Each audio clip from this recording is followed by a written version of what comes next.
Happy Sunday, everyone. It is Sharla Kornegay coming live to you with another Forever Friends Academy live episode. Welcome, welcome, welcome. Hey, lovely Linda. How are you, beautiful? Thank you for popping in.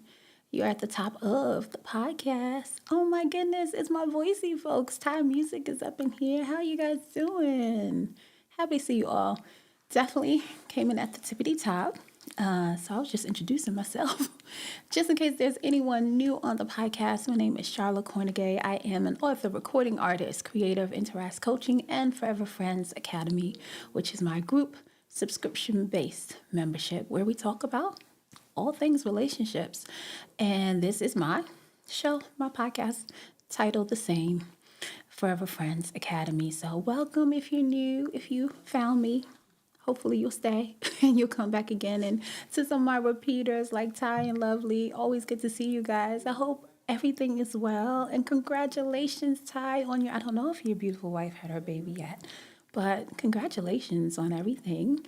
And lovely Linda, I see all your videos. You are so phenomenal. You always, when I was on Voicey, you always cracked me up. And now that I get to see your videos outside of Voicey, I just love it. I love all the content that you make. So keep it going. So I appreciate you guys popping in with me. So again, this is my show, Forever Friends Academy. We talk about all relationship topics.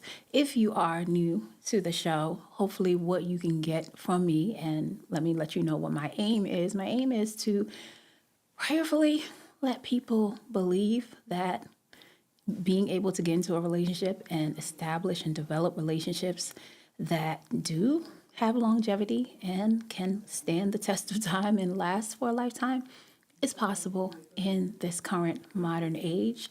And what I like to introduce is just fundamental truths, fundamental godly principles that you can apply to your relationships at the many different stages that and transformations that it will go through, just to keep you guys basically grounded and anchored together so that when the storms and the tests of life come, you'll come out stronger and greater. A greater version, of your relationship will be birthed out of it. So that's what you can get.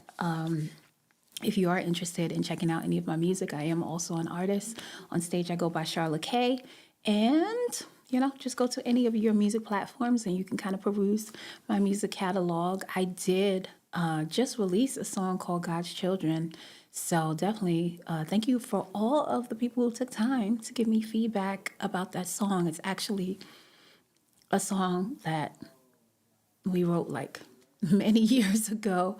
And it was my mother-in-law, God bless her soul, her favorite song. And she always told me, you have to release that song. So we just decided to release it now. So I'm working currently on new music to give to you guys, but it's new to you, right? Because you never heard it. So thank you for all of you who took the time out, who told me that, that the song, you really like it. It's a hit. You've been playing it over and over again. I so appreciate it. And I'm so bad because I still have to release it on social media. I have my group, my people that I send it out to, and I got all the feedback from there, but I have to send it out to all you guys. So hopefully I'll do that after I get off here with you. All right. Hey, Dad likes music. I like your name. I like your name. If it's your first time here, welcome. Because I like music too. All right, so let's get into it. Tonight, I always have normatively a scenario to give you guys, but tonight I was like, I can't really think of anyone, to be completely honest.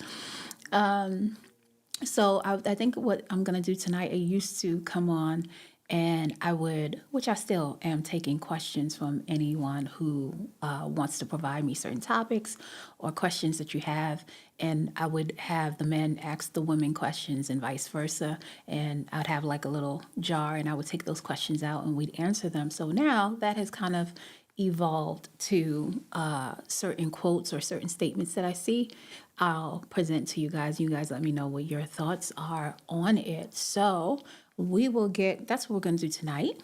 But of course, I always leave room if you guys have any questions about relationships. Doesn't have to be just intimate relationships because we like to talk about the principles that you can use in any relationship that you have, familial, co-workers, friendships, etc. If you're going to, I always say if you're going to build relationships which is like the bedrock, right, core part of our humanity. Everything we do is centered around our relationships. And so if we're going to build them and develop them, I really strongly believe we should use things that are universal truths that you can apply across the board.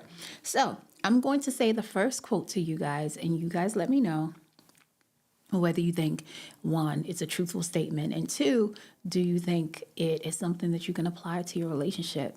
And so I'm going to say the first one. I really like this quote. I'll just start off by saying that. And I couldn't find the name. I usually like to give people their flowers, for the person who was in a quiet moment and was able to give us this gem of a quote, but I couldn't find the person who said it. So sorry about that. All right. So the first quote of the night is, "Not all storms come to disrupt your life. Some come to clear your path." All right, so I'll say it again. I love it. You guys let me know what you think about it. Not all storms come to disrupt your life. Some come to clear your path. Absolutely love that quote. Oh my goodness. I really do. I think, if there was, and that's a good song lyric too. Look at these quotes in that way. But if there was, especially the earlier portion of my life, like childhood into teenager, thankfully, my life has, in the way that I am experiencing it, has been like a constant kind of elevation out of certain things. So I'm happy for that. But I love the quote because I think definitely in the earlier stages of my life, I had to go through a lot of challenges and overcome a lot of things. And I would definitely say there are a lot of challenges and things that I did go through that, of course, when you're in it, right?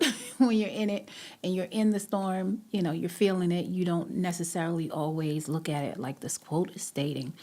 But when I look back, I'm like, oh, wow, that definitely was a storm that kind of cleared a path for me instead of something that was overtaking me, or pulled me under, made me go undertow, it felt like I was drowning, but it was definitely something that cleared my path. And I like it for relationships because I think having that type of principle at the center of your relationship, I think it's good when you are communicating and dealing with conflict in the relationship, because I know I will tell you in my marriage, in my relationship, when there is a conflict or things that have to be resolved, or even if it's not like, because in my marriage we don't argue a lot like that, honestly, because we're just kind of friends. We're best friends, so we can have disagreements or things like that, and it doesn't have to get heightened. So we seldomly have like arguments like that. But when I won't say but, I'll say and, what I found that is truthful about the statement is that, let's say if it's either me presenting something to Ben, or I'm presenting, or he's presenting some kind of truth to me, and I might have resistance or I don't want to hear it, I think that's where, if you put this quote at the center before you kind of have the communication, it helps, because sometimes when you have to get stretched, and sometimes when you need to get out of your comfort zone, and now there's a new challenge that's coming towards you, and your partner is the one that is presenting it to you, but whether it's via them saying a hard truth to you, or just the day-to-day, right, routines of the relationship, that it's calling for elevation out of you, that can definitely feel at times like a struggle, depending on where you are, or how acceptive or receptive of the truth you are, or resistant of it. So I think that's a good place to put that quote. Not all storms are there, or come into our life to, harm us, but it comes to clear a path for us to see things in a clear way, and sometimes the truth is disruptive. And I think sometimes it needs to be, especially if you are used to whatever patterns of behaviorisms, that you have in your life. And we can easily kind of live our life systematically and by default. And sometimes the truth needs to come in to disrupt. But if we look at it like, okay, this is causing some kind of disruption inside of me or disruption within the relationship, but this is necessary because this disruption is a storm that's going to clear the path for either a greater awareness or a closer, connection between us so that the necessary changes occur. So I love the quote. You let me know. Lovely Linda said she likes that. So I got a response from her. Let me know anybody else. And let me know if you're comfortable with sharing, because you might not always, not everybody here is going to be comfortable. But I was thinking, can you tell me or can you share with me? Because I know when I read the quote, I always try to, and my husband said something to me this weekend, and I so loved it because I think he articulated it so well and in a way that I had never thought of before. And he said to me that I really love the way your mind is and the way you process things, because the way you process things, you don't really just take it in emotionally. You look at things like a judge, And I was like, wow, I never thought of it like that. But I really liked that he said you don't take things just kind of like in the normative way. You kind of step back and you look at things almost like a judge would. Like a judge would look at all of the things that are being told to them and look at all the different perspectives and come to the, some kind of consistency of truth or underlying key message. And so I love that. And I brought it up in regards to this this quote that we're talking about, because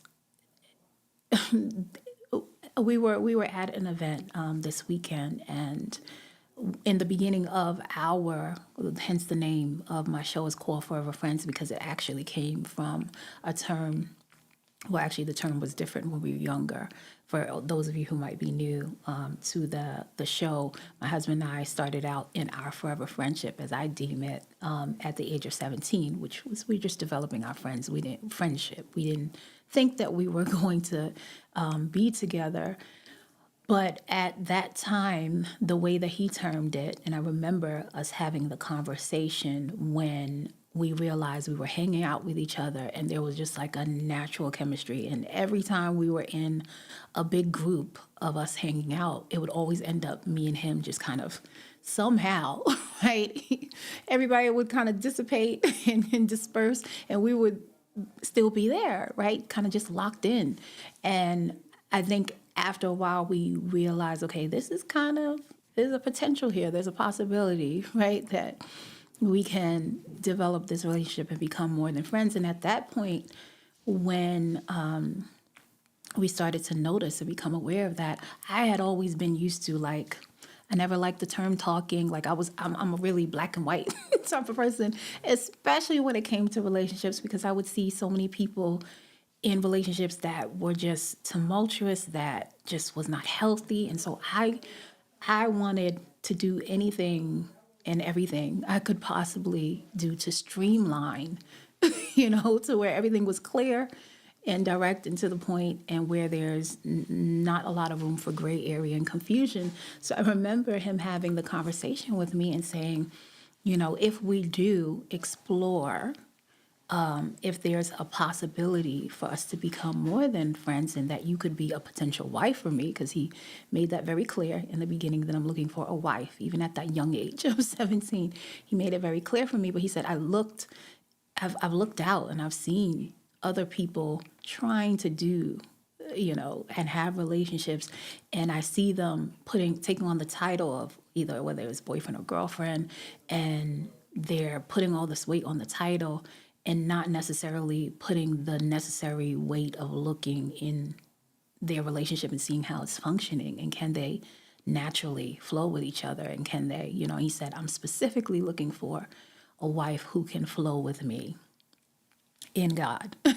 And so I don't want the title, because I've seen people use the title and put all of this weightedness on it and not focus on what really matters. And when he first told me, I was just like, what? I'll be very honest with you. I was like, because I was black and white, right? It was like either we together or we not. Like I'm not doing no talking. I'm not. It's your choice, right? Like I'm fine if you're clear on no. I can walk away and I can be fine, but we're gonna state it for what it is. And I remember him telling me, listen, my character by now, so I'm not trying to, because some women would probably be like, oh, he's trying to run game, he's trying to run game on you. And he said, no, I'm not doing that. I clearly know what I want, but I know that it's necessary because I've seen so many people try to do it that way and end up, it's a failure path. So I need to try to do something different, and I need to leave room for God to guide me on how to actually establish relationships in the way that reflects, what He intended.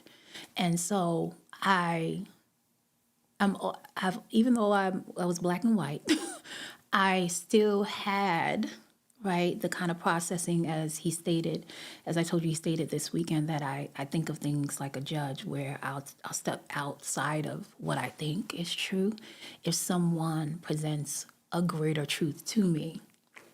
And so in that conversation, he presented a greater truth than because I could look at my own, previous failed relationships, or I could look at the other people that I was around, and it was so true. It was people putting certain titles on the relationship and expecting for it to work because of the title that they placed there, instead of actually focusing on their character and focusing on how they functioned with each other. And so back then he said, let's call ourselves, he said back then Christian companions, because we're believers. And so he was like, well, let's call it Christian companions. Let's not just call it, boyfriend, girlfriend. Let's just leave room for something completely different. But we're friends and we're trying to, see how we naturally connect with each other. And I remember we were with some of our family members this weekend who knew us all the way back then, and I had never asked them a question of when they first met me, what did they think, And one of our family members said, yeah, well, I loved you from the beginning, but, Ben had a gathering at his house where it was me and a couple of his other friends there, but some of the other friends were female too. And I remember her saying she didn't understand, like, I felt uncomfortable, She even said, I felt uncomfortable for you. And I told her, I said, no, not at all. I didn't feel uncomfortable at all because one, in my mind and in my heart, I've always kind of felt that you don't protect your relationship by trying to make your partner not, engage with other people who are of the opposite sex. I told her, for me, I wanted to see how Ben was with other women. I wanted him to be able to be friends with another person, another woman, and then be able to come back to me and say, you know what? I've talked to this and that person, but Sharla still stands out in a certain way for me, right? And so I said, I think in my mind, and the same for me too, right? Because we early on in our relationship, or I should say friendship, had a long distance because we both went to different colleges. So even the college I was at, it wasn't like people weren't, trying to come and try to court me or try to get in a relationship with me. And so I had to do the same thing, right? I had to be amongst these people who some I knew was interested in me and maybe some weren't. But I wanted to be able to compare, right, their character, their nature, and how I felt around them. What is the after effect that I had after engaging with them versus how I was around Ben. And I think absolutely for both of us, we were like, okay, yeah, no. it's always going to be you, right? And we knew the reasoning why, versus if you are someone who feels like, the way you protect the person is you either monitor their movements and make sure they're not interacting with people who are of the opposite sex. I don't know how that's going to necessarily safeguard the relationship. I think you want to see how that person is, and for me it was a wealth of knowledge because I was able to see how Ben was. I could see that his character was consistent. I can see that he could be around women, beautiful women, shapely women, and still hold his character and have honor for what he was cultivating with me. I can't tell that if I am being a watchdog or allowing insecurity to say, no, he should not, engage with that person. And he can't do that with me either. And I mean, for him, I think even more so because I'm a singer, I'm a performer, so literally part of what I do is to be in the public eye, and people are literally paid to come to concerts to see. So there's a certain amount of security and confidence that is necessary in that light. So that's why I love that quote. So I got some new people coming in. Hey, Emily. Hello, Antoine. How are you? And I am Coach Joyce. How are you, beautiful? I love what you're doing. I forgot what you called it. Definitely everyone on here, check out I am Coach Joyce. She's on Instagram. And I think, is it 30 Days of Joy? I'm probably messing it up, but I saw some of the videos that you're posting, but she always has positive content. Definitely check her out. I love it. I'll state the first quote that I put out for the newcomers coming in. And the quote that I put out at the podcast at the top of the podcast is, not all storms come to disrupt your life. Some come to clear your path. Oh, 100 Days of Rejoicing. I'm so sorry. I messed that all up, y'all. It's 100 days of rejoicing. And I love it because we need some rejoicing, right? We need as much positive content as possible. So definitely check it out. So that is a quote. For those of you new coming in, let me know what your thoughts are. Do you think it's truthful? Do you think it's something you can keep at the center of your relationship? Not all storms come to disrupt your life. Some come to clear your path. I love that. Oh my gosh, such a nice my reminder. You know what I mean?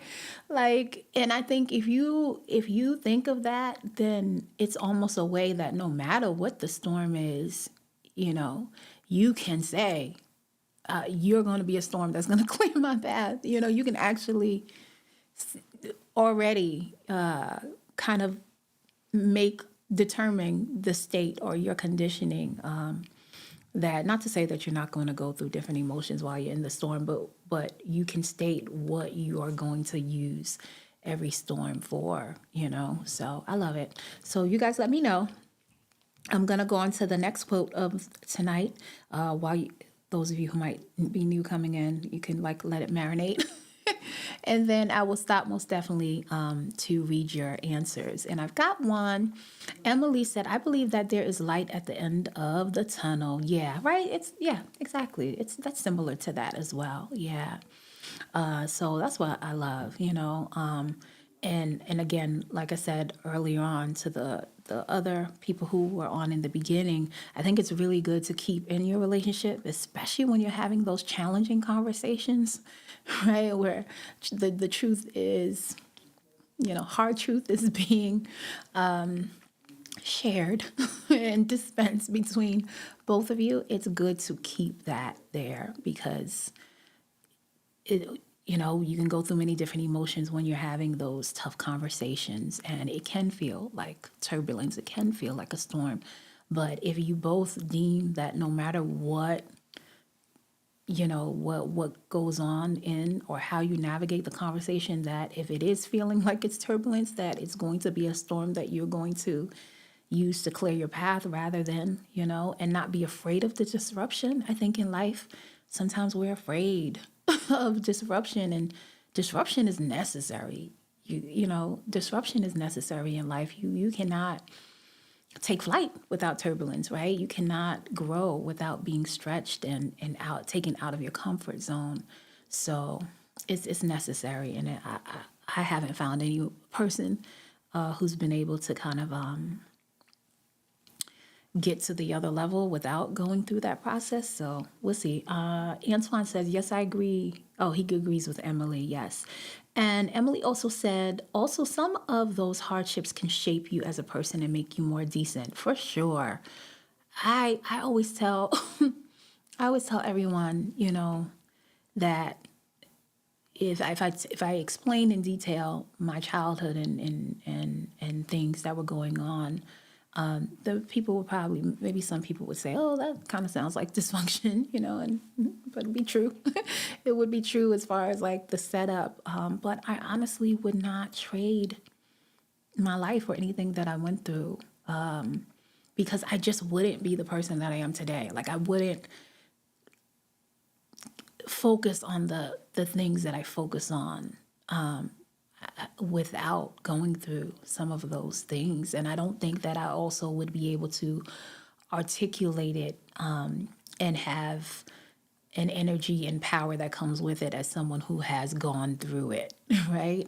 So I agree with you, Emily, absolutely. Antoine says, no matter how bad something is or looks, it will not always be that way. It will get better. Everything takes time. Yeah, nothing happens overnight. I know, right?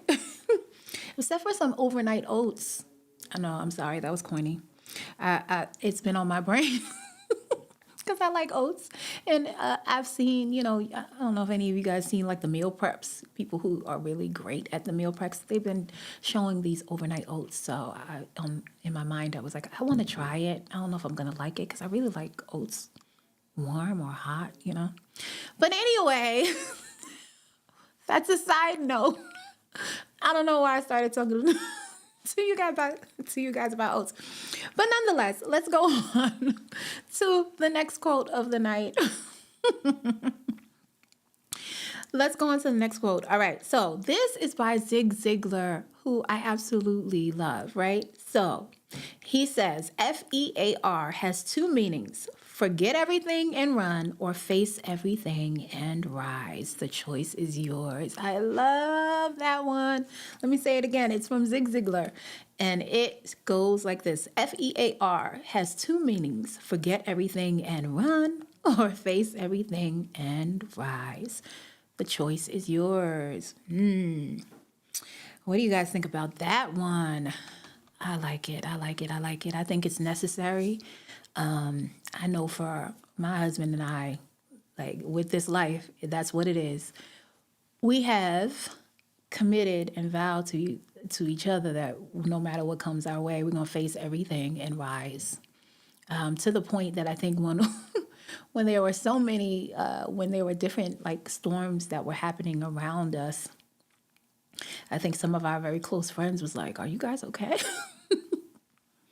Because you guys are like skating through this, or seemingly just unbothered, right? And it's not that, we were unbothered by it, because, a challenge is a challenge, and you either fight, or even if God tells you to rest in between it, in the midst of it, that takes a lot, But I think it's the idea and the truth that we were like, well, we've already, right, stated what we're going to do in regards to how we're going to navigate this life together. So, and it is most definitely face everything and rise. Like, no matter what it is, it's not going to, we're not going to allow it to break us, and we're not going to allow that pressure to take our union that God has given us and, cause it to crumble over external pressures of life. So if no matter what's going on out there, I can come home, and cleave to my husband, then I'm all right. Okay, I can go back out there and face another day, So we definitely have both made that vow. So I absolutely love that quote. All right, Emily says, you should go on Pinterest. They have really good recipes for for overnight oats and other stuff. Thank you, Emily.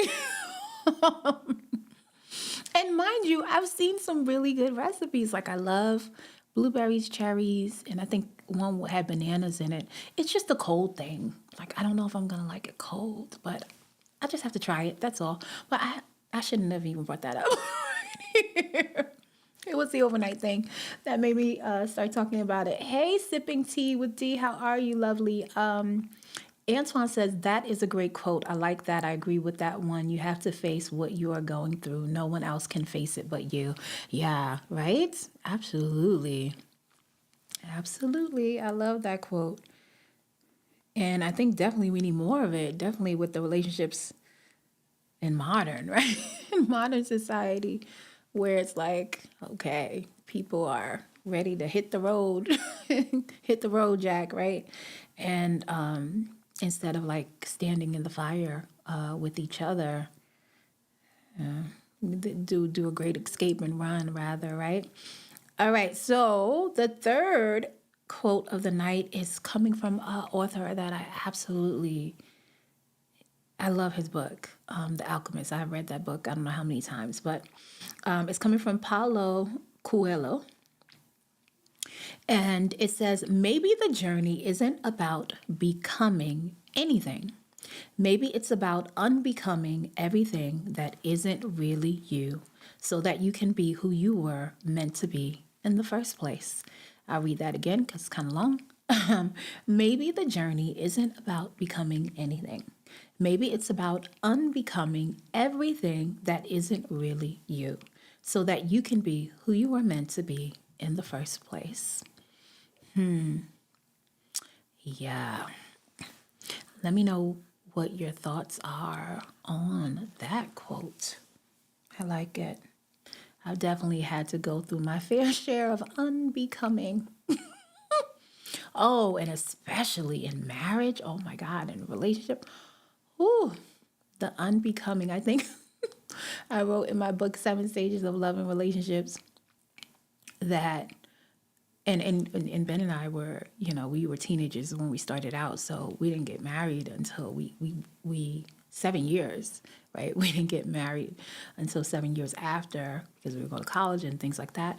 And I always remember how my oldest daughter, when she first time she saw our wedding video, she was just like, "Mommy, why do you look like a deer in headlights? Like, why do you look like that?" Because, I didn't have like a smile on my face, and I guess she felt like my eyes were like wide and it just looked so serious. She was like, "You're only marrying daddy, like," and you had 7 years to figure out if this was the right thing. And I just remember telling her, like, no, it wasn't that. Like, your dad, I knew who he was. I know he was great. It wasn't about him at all. It was about me. It was about the unbecoming, and what I knew I was going to have to die to, So it's like walking to the altar, and I played, I think I played a clip on the last show that we did of Pastor, I think it was Pastor Tim Ross. I don't think it was the last show. Maybe it was the one before that. But I love his statement. He said, "What do you think they do on altars?" Like, everybody is all ecstatic about the wedding and you're walking down the aisle to go to the altar, and he's like, you you present sacrifices on the altar, and those sacrifices die. So a lot of people don't think, he said, you're not supposed to live through a marriage. You're supposed to die, and of course that sounds, I'm sorry, anybody single thinking about getting married. Like, I listen to this lady, I don't want to get married ever. But it's the truth. And for me, when I was walking down the aisle, even though I had all of the security, knowing that I was definitely marrying the right person, it was me anticipating and knowing the truth of the fact of, okay, there's going to be a lot of unbecoming within me that's going to take place in order for me to now really join with my husband and now have this collective, right, relationship, this collective vision. And so that's why I looked the way that I looked. on my wedding day because I wasn't so caught up in the fancifulness of it. I really was like, oh my gosh. Oh, I don't know. I don't know what the transformation is going to look like. But whether it, is he, I knew he was going to be able to embrace the good, bad, and the ugly, but it was me and the exposure of it all. It's like, oh my gosh, what's going to come out?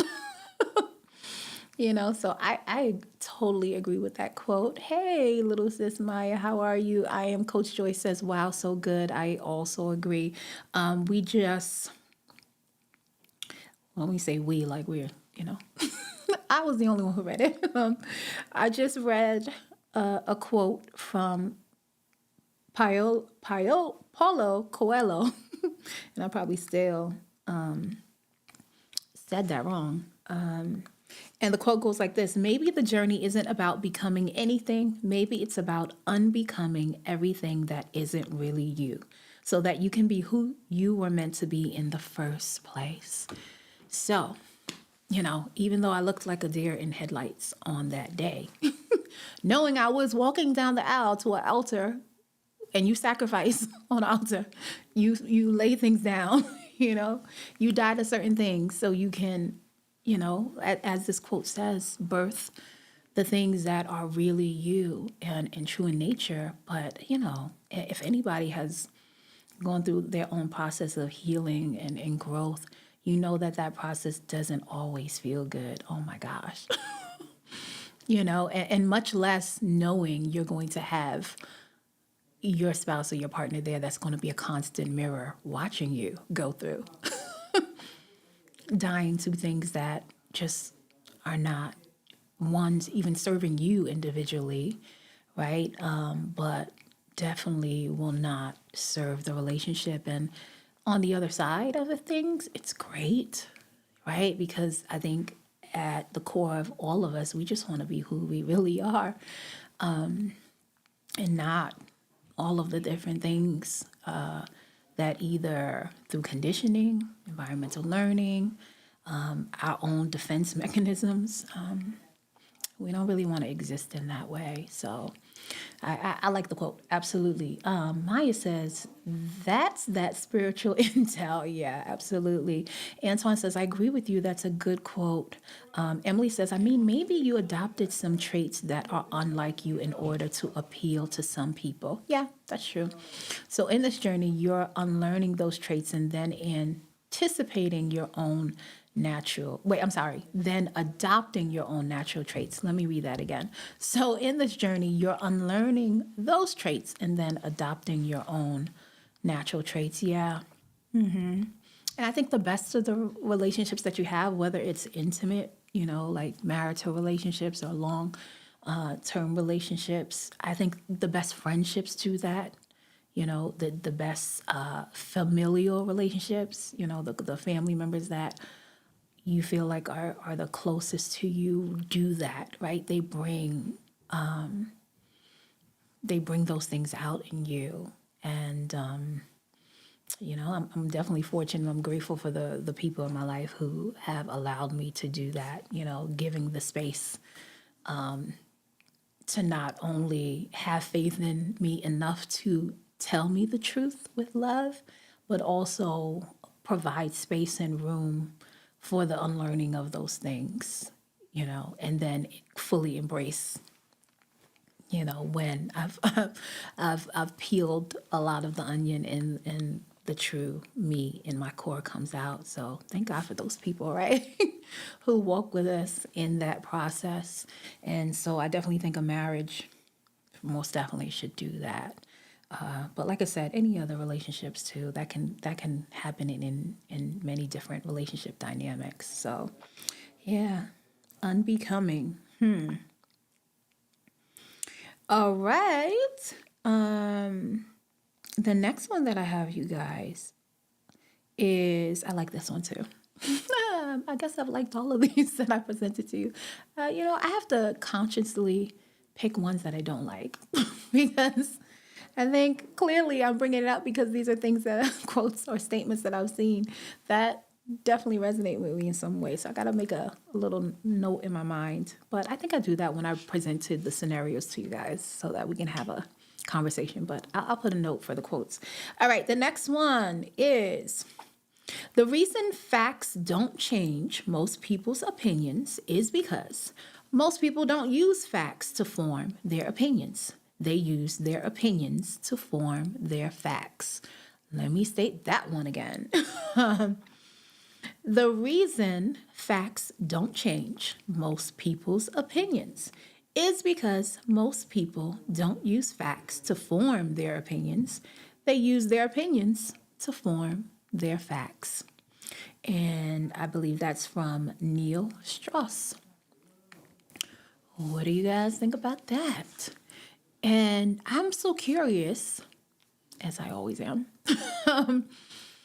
Can you guys tell me who are on with me right now? A time or a mentality or mindset or something you thought to be true, where you did that, right? Where you actually used your opinion to form a fact. And what was it, and then how did you, I guess, come to, if you, well, hopefully have, come to a point of the truth of what it is now.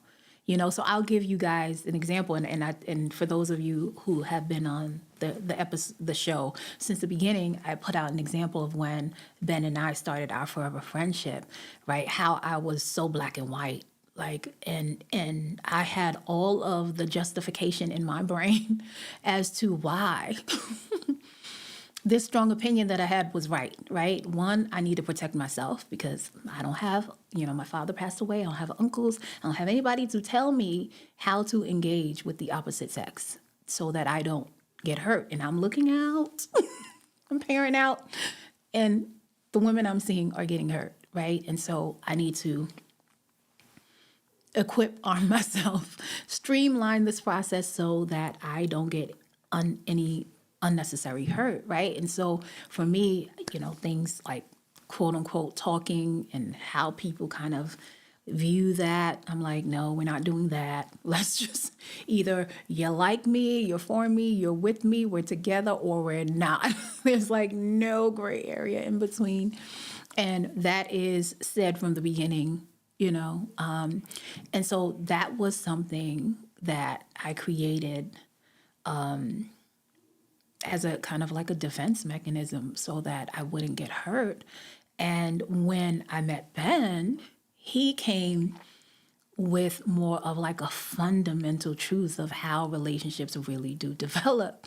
They don't develop when you slap just a title on something and expect for that title to then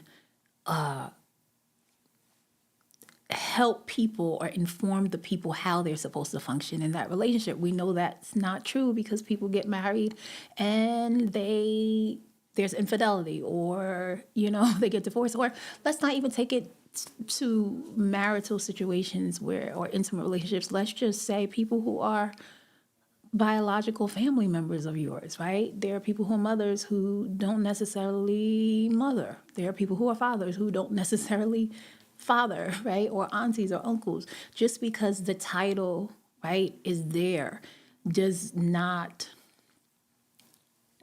give the person, the power to be able to function in your life based on the position that they hold. It is most definitely the person's character, and how they are showing up in your life. And so once he kind of let me know that, like, no, it's not the title that's going to do it. Look at how many people, Sharla, look at how many relationships around you where people have put titles, boyfriend and girlfriend, etc. Are they? How are they acting with each other? How are they actually functioning in the relationship? Are they naturally kind of, flowing together? In God, do you see that? And is the title helping them out in that way? And so when I thought about it, like from a fundamental space, I'm like, no, it's not. And then when I thought about it personally to me, this opinion that I have, where did it come from, right? Where did I construct it? And it was really out of fear, right? Because I wanted to, it was my defense mechanism, right? I wanted to defend and guard myself from someone hurting me. And so if I felt like it was a clear statement with a title, then that's it. You know what I mean? Now me, because of how I wasn't necessarily expecting for the person to. I would still watch how that person is, but the fact that me saying it's either black or white, that it's not necessarily coming from an actual either fundamental truth or a space where it's coming from, honestly, like abundance or love, then it's automatically going to create a deficit in the relationship just because of the place where that opinion was formed. You know, it's already coming from more of a place of a lack and destitution rather than me understanding and coming with confidence and coming with love and coming with truth. Then I'm not going to lose no matter what, right? So that's one of mine, definitely.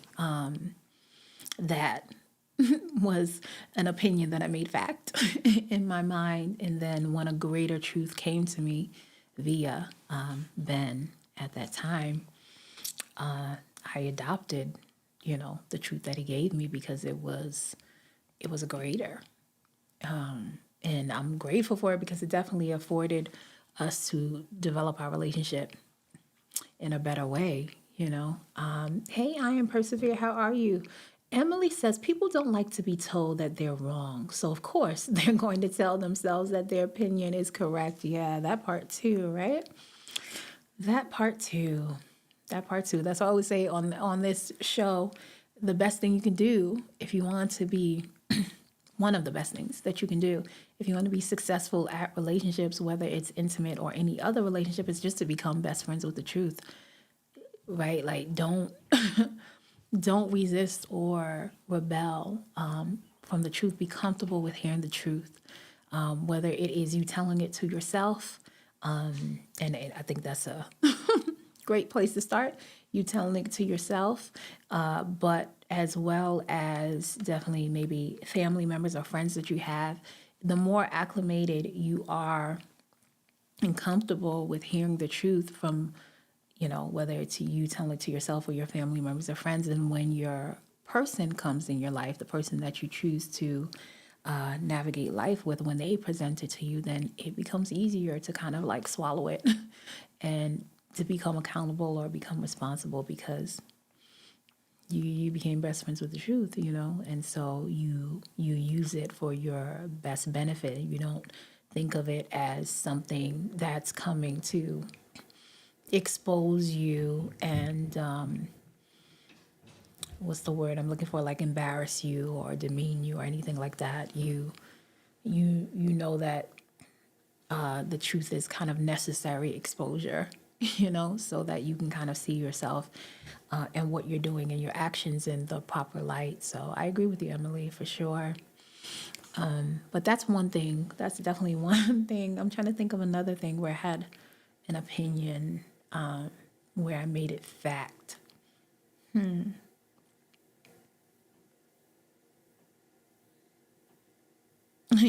think another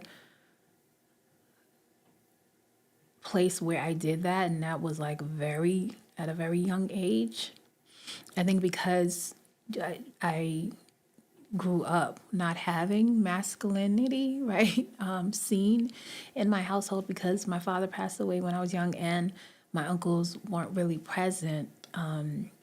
And when I looked at certain relationship situations or scenarios, I would always, and I think it's because I grew up in a matriarch type of family setup, matriarchal setup, that I used to, as I call it, be like a woman crusader where the women were, the ones that were sticking in the relationship no matter what. Like, if the man cheated or if he was, verbally abusive or and even, or physically abusive, something in that way where you're seeing the woman showing up and doing things, or even if the man fled and didn't take his responsibilities, and you see the mother, you know, doing everything that she needs to do. So because of that, I did develop in my mindset, like, okay, yeah, women are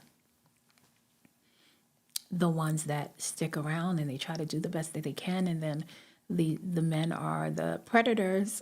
You know, in my brain, literally, when I was younger, I definitely took that on. I think that's another area where, you know, where you made an opinion a fact, you know, and it's not the truth. And I think, thankfully, how that lie was kind of broken down in my mind was, I was curious, and I knew that I would need to learn from the opposite sex, and I would need to learn from men to be able to deal. So even though my father wasn't there and I didn't have my uncles to show me, I, you know, looked out.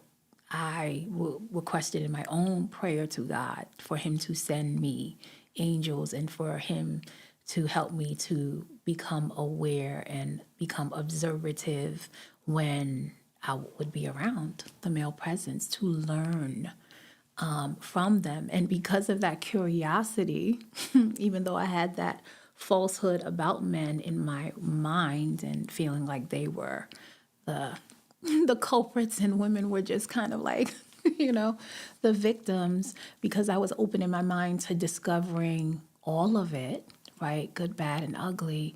When I started to observe and the people that the male presence and men that God would send my way, I would see all of the positives, you know, and the necessity of fatherhood and the necessity of the male presence in not only households but the community.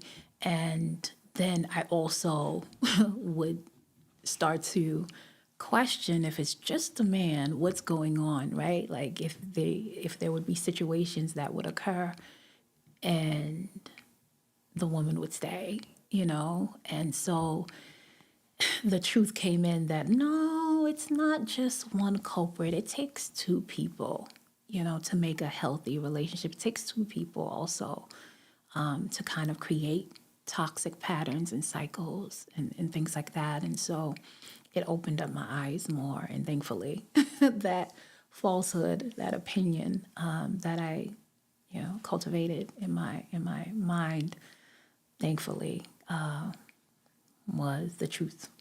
You know, exposed it, and I took on a greater understanding. So those are some things that I went through in that kind of, you know, ties into the quote that I gave you guys. So Antoine says, one thing that I was told by my mom is this: if you are not married to that person, you do not have to stay with that person. You can leave. That's when I realized that I had to end the relationship. Okay. And he said, I wasn't happy, and it wasn't healthy for me. I thought that I had to stay in that relationship, but I was wrong. I didn't have to. Once I ended it, I felt a lot better, and I've been better ever since that night. Yeah. Yeah. I think that's a good one, Antoine, because I have definitely seen many different relationships, and many people stay in relationships that were either not healthy for them, and maybe, right, maybe they had the same mind state as you, of thinking, I need to stay. And for many different reasons, I know for a lot of the women who were in circumstances like that I have spoken to, a lot of them didn't want to, the fact that they have exchanged, right, a lot of time. I've invested a lot of time in this relationship, time and energy, effort, and not wanting that to be for naught, you know. So they're like, I'm gonna stay and hope that it pans out in the way that I want it to.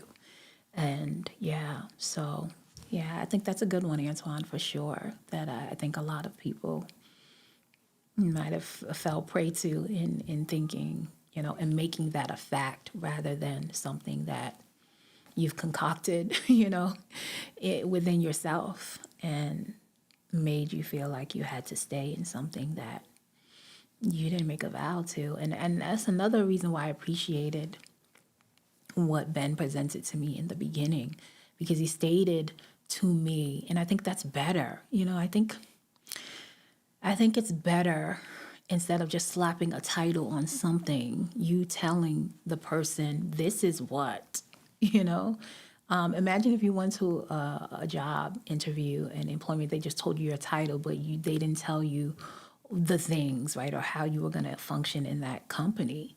You would be like, okay, so I'm highly confused, and maybe they just expected you to know what to do, even though the job description didn't entail, right,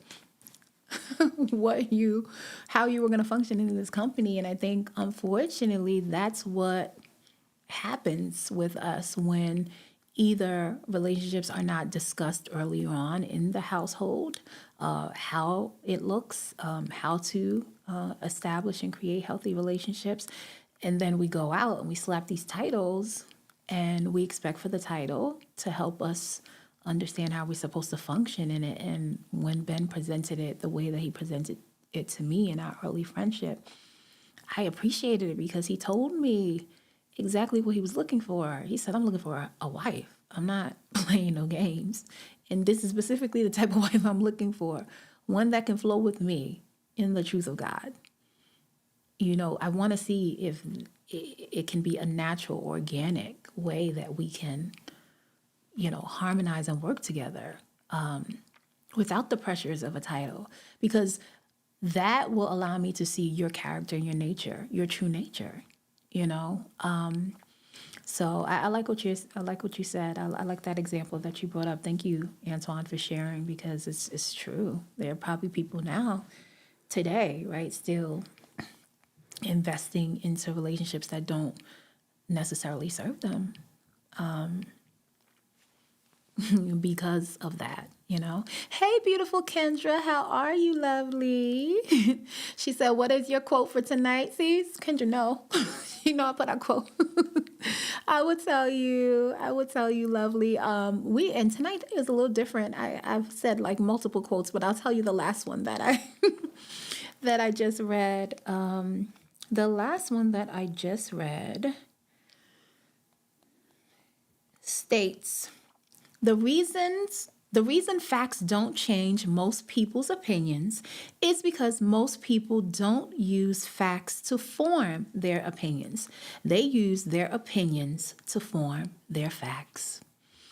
If there was not a quote that can surmise what's going on in current day culture right now, that's one. People mistaking the opinions that they've formed for facts and literally living their life through that rather than the truth, or rather based on the facts, right? I say it all the time on this podcast. I say, let love have the loudest and last say in your relationship. And you guys already know by now, I believe that God is love, and that it's not just a fleeting feeling. It actually has character. It actually has nature. And the best way to kind of understand what it is to learn more about, right, the nature and the character of love and how it, shows up, whether it's to serve you, and grow you, as well as how it comes to serve and grow the relationship. And I think that's what it is, where it's helpful when you're communicating, especially if you're talking about trying to hash out like conflicts or having challenging conversations. You want to, it's good. It's advantageous, I will say, to go in with both of you saying, okay, the truth, love will have the last say, regardless of how I feel, regardless of my strong opinions. We both agree that even as we lay out all of our emotions or all of our feelings about whatever issue it is that we're talking about, that at the end of the day, though, or end of this conversation, that we are going to let love be the strongest, loudest, and last right, have the last say on resolving this issue or allowing us to come to see eye to eye on this. So, yeah. AJ says, yes, I agree with you, Charlotte. I also was told by my uncle that don't focus on the money. Do what you love. If you love what you do, the money will come. If you make a lot of money but not be happy, it's not going to be good. That was my freshman year of high school when he told me that, because I thought me being happy wasn't important, but he told me, no, nephew, it is. So I guess with that example you gave me is you feel like that's actually a fact that he gave you, that removed, like, I'm assuming your opinion was like, I need to go out and make some money and, you know, and go for that, regardless if I'm happy or not, is what I'm getting. Let me know if I'm getting that right. Yeah, I've also heard that too. And my children's godfather, he said something too that I like. He says, instead of telling someone, do what makes you happy, you don't want to just tell that person that. You want to tell the person, do what you are skilled at. And I was like, wow, you know? I think there's some truth to that too, because there are certain things that people can do and it makes them happy. But if they're not skilled at it, you know, it'll become hard to kind of allow that thing that you're doing to, you know, allow you to acquire wealth and stability and things like that. So that also opened up my mind when he said that as well. And I think of certain Bible verses that I read, especially in the Old Testament. I always love when you'll hear in the Bible, God says, you know, he'll say, bring me the person who is, you know, good at craftsmanship or things like that. And, you know, he always called on the people that he knew that he had put the gifts and the skills to be able to do it. And so I think that's definitely something to think about. Hey, Finesse, how are you? I think that's something to think about too when you're thinking about that, because you can say this thing makes me happy. Now, of course, you can say something makes you happy and then, right, do the due diligence to, you know, cultivate the skill set that you need to do it, most definitely, you know. But I think sometimes when you hear the statement, do what you love and what makes you happy, and there's just that, then you will find people who might find themselves, right, stuck because of that, you know. So I always tell people, like, just enjoy discovering yourself and discovering and delighting in how God has gifted you and the skills that you have. So, but I love that, Ajax. Thank you. Let me read some statements that Kendra said. She said she agrees with the quote, and she said, just to share, my husband and I agreed to live our lives loving each other through our life together. Yeah, absolutely. So yes to what you said about letting love be the last, being the last, have the last say for sure, right? I mean, because if you don't, I mean, for days, right? I can argue, you know, I can argue and provide my best points and justify it and bring up all these reasonings, and so can, right? So can my husband. Like, we both can go at it for days and days and days, but if we, you know, who's to say you're right and I'm wrong? You know, if we're just going based on our emotions or the opinions that we have, it has to come to a point where it's like, okay, regardless of the feelings and the emotions that are coming with it, let's seek the truth though, you know? And I think in this current age, sometimes people don't even believe that is even, even a part almost of life, like that there is this fundamental truth. So it's not even like we're in the habit of seeking the truth anymore. When you have a society around you that says it doesn't matter the truth, it just matters your opinion and how you feel in the moment, and you go with it, and you have every right to do so, and things like that, But man, living life like that, it'll take you through the ringer, because the challenges and storms of life are real, and they will come eventually. And if you've been using your opinions and your fleeting emotions or feelings to anchor yourself, then you're not going to be rooted, when those storms and those challenges and those tests do come. So I agree with you. Absolutely. I agree with you. And I'm going to say the last quote of tonight, and definitely, there's been a lot of different new people coming in since I started. I have just been reading some quotes and comments that have, caught my attention, and putting it out to you guys tonight to let me know what your thoughts are. One, do you think it's truthful? Two, do you think it's something that is a gem that you think you should put at the center of your relationship?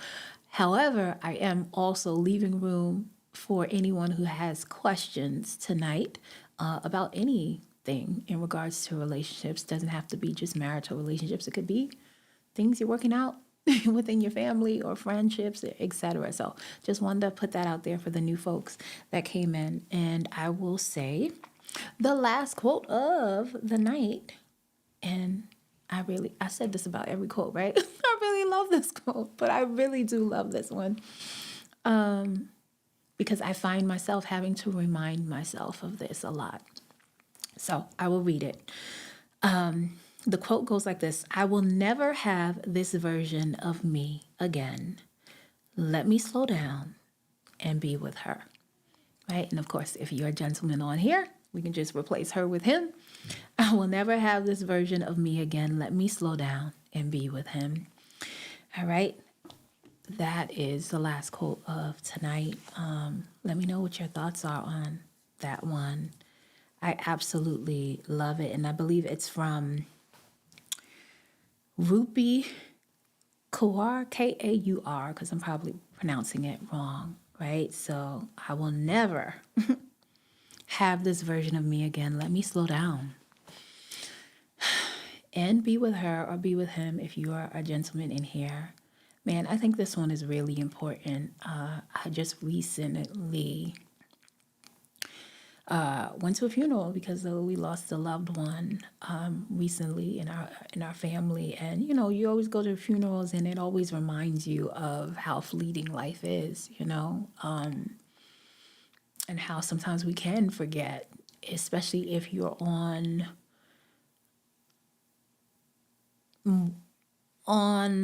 or I should say, you like progression, you like growth, and you're always striving, for what the next goal is you want to achieve, or you wanting to set up your life in a certain way, whether it's, if you have children, you want to set up a good life and legacy for them to live well. And, we're always, I think it's human nature to try to look for what the next, I think we're people who we like to progress. We like progression. So it comes, I think, naturally to many of us. But with that being said, I think it can be easy for us to forget that, man, whatever version you are right now, you're not going to get that back again. So just take it in, breathe, I guess it's the statement, stop and smell the flowers, I think that's very truthful. I will never forget. I remember I read this article, and I think I read this article in the beginning stages of my marriage. So I didn't have, any kids or anything like that. Or did I have my daughter? I think I might have had a daughter, my oldest daughter. And I remember reading the article, and the article was from the perspective of a mother who had already her kids were into adulthood and she had already raised them. And she said she was sitting by a poolside and she saw the young mothers, just looking disheveled because they had all these like either brand new babies or toddlers, and toddlers were running around and they were looking, how you can look in that phase where you're like exhausted and you're trying to handle everything. And here she was, with her magazine, basking in the sun, enjoying it because she didn't, her kids were grown and she didn't have to. And I remember specifically in the article, she said that, only if she can tell these women, that were kind of looking exhausted and disheveled, that take it all in. Take every wanting to pull your hair out moment, whatever it is, take it all in, because there will be a time where you won't have that, and you'll be on the other side like I am. And if you take it all in while you're in the midst of it, then you won't look back with a regret, wishing like, oh, I wish this stage was over. I wish you could be more independent. I wish I didn't have to, serve you at every end and beckon, to your beck and call, because that's not going to be a forever stage, And I think it's so important to remember that in life, not only to not imprison yourself at whatever condition or state you're at, but definitely you don't want to do that to your partner and place a final judgment. I always remind myself, and I always tell my clients, that you can have sound judgment. God says definitely discern, have sound judgment, but never forget that you don't have final judgment. So you cannot, or you should not, because you don't have the power to put, lock and key, throw the key away and say that your partner, the state that they are in and the condition that they're in, that they're always going to be there. And there's no way to throw that judgment on them without also, imprisoning yourself, because you're putting that limiting belief on them that's coming from you, right? So you can't think you're putting the limiting belief on them and then not also capping yourself because of your disbelief. So I think, that quote on so many levels is true. And it's a really good reminder to enjoy where you are. There's always many different seasons in life that we'll go through. One of my favorite books in the Bible, Ecclesiastes, where it talks about there's a time to build, there's a time to be married, there's a time to weep, there's a time for war, there's a time for peace, there's a time for everything under the sun. And I think, if we can be in a good space to kind of take in each time or season and allow it, to either teach us or just take in where we are in the moment in that season, and to appreciate it and to understand that it's fluid. You're not going to remain there forever. So enjoy it, because once it passed, you can't go back to it. So I absolutely love that quote for that. That's why I say it's a constant reminder for me, because I'm definitely one of those people that's very goal-oriented. I'm multi-talented, multifaceted. So I feel like I definitely always have to bring in hope myself to make sure that I'm focusing on what I'm supposed to be focusing on in the moment. Because you can easily kind of get wrapped up in trying to create, and do the next thing. So that's definitely one that I keep dear to my heart, especially when it comes to embracing or spending time with either my children or my husband, or even just with myself, right? And taking whatever moments that I need. And hopefully let it make me enjoy the things that I am putting the direction of my faith and my energy and investment of my time in. So let me read what Antoine says. Antoine says, that is a really good quote. I like that one. That is very important. You have to slow down and enjoy every moment and appreciate what is happening, because sometimes People forget how they used to be and how they are currently and focus on how they are now currently. Yeah. And I think when we don't do that, what I've seen it do in relationships is that it definitely allows people not to honor the transitions in the relationships. If you had a relationship where it was a rough start, a rocky space and time that you guys existed in, and now you guys are in a more, delightful space where you're enjoying each other. Sometimes you can forget that, and then the entitlement kind of creeps in, and you forget, or it can be the other way around where maybe you had a high season, and because maybe you're experiencing a low season, you forget, you don't remember that it's possible for you to grow out of whatever it is that you're in, especially, and I always say it over and over again on this show, that the I don't want to say the fastest way, but I'll say the best way. I'll use that word to describe what I'm saying. The best way to grow out of a scenario that is making you uncomfortable, or even if you deem it to be unhealthy, is not to try to live in the future or try to hold on to the past, but stay aware and in the present so that you can get whatever lessons is necessary for you to grow. So there's no way to do that without doing what exactly that quote said. It's like, I will never have this version of me again, so let me be with her, or let me be with him. Let me let this thing simmer. Let me marinate on it, because it's not going to do harm in any way, even if you're in a state or condition that you feel like is not the best state or condition. If you are aware and you're present in that state, then you can kind of learn, as the other quote that we talked about, whatever things that we need to learn that allows us to go through the process of unbecoming, right? Taking off the old, the traits that aren't really true to us, that don't provide us with the most optimal experiences in life. You still have to kind of sit with that person to be able to assess that and identify that. If you don't, and you just try to kind of like,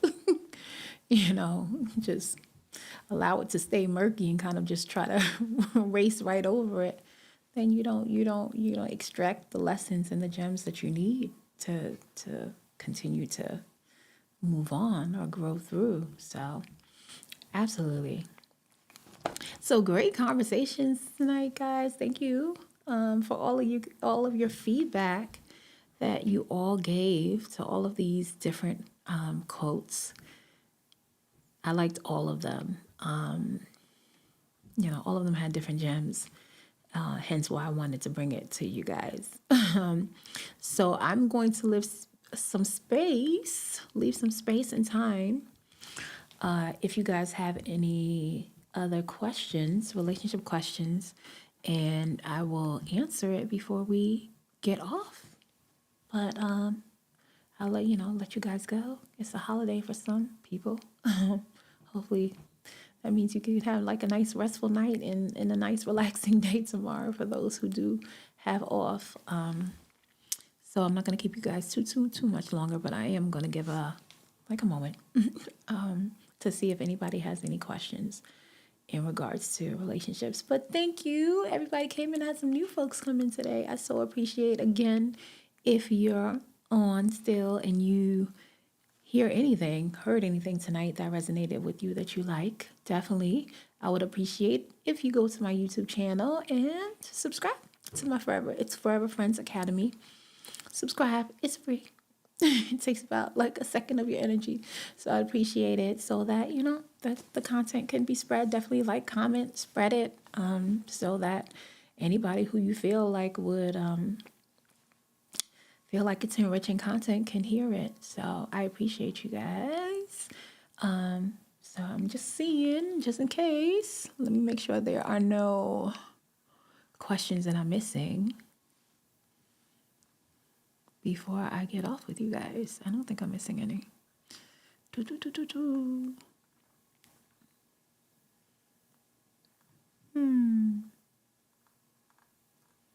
Okay, no, I don't think I'm missing any so far.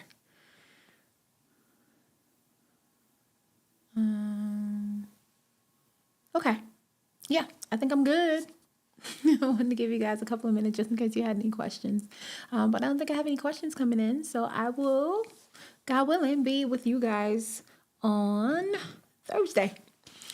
All right. And I have to definitely, because as I said earlier on, I was trying to think of different scenarios and I could not think of one today. So if you guys have any relationship scenarios, definitely, or questions, definitely serious increase only, please. Don't use my DM for nothing else. Just let me know what the topic is that you want to talk about. Let me know what the scenario is, and then I'll bring it up for the next podcast. Thank you, beautiful Emily, for staying on with me. You two have a great night, and hopefully, I think you have a day off tomorrow, so have a great, nice day off. All right, but great talking to you guys as always. And as I always like to say before I get off, always remember to live, to love freely. Thank you to all the folks who came in and popped in, and I will be on with you next time. All right. Bye.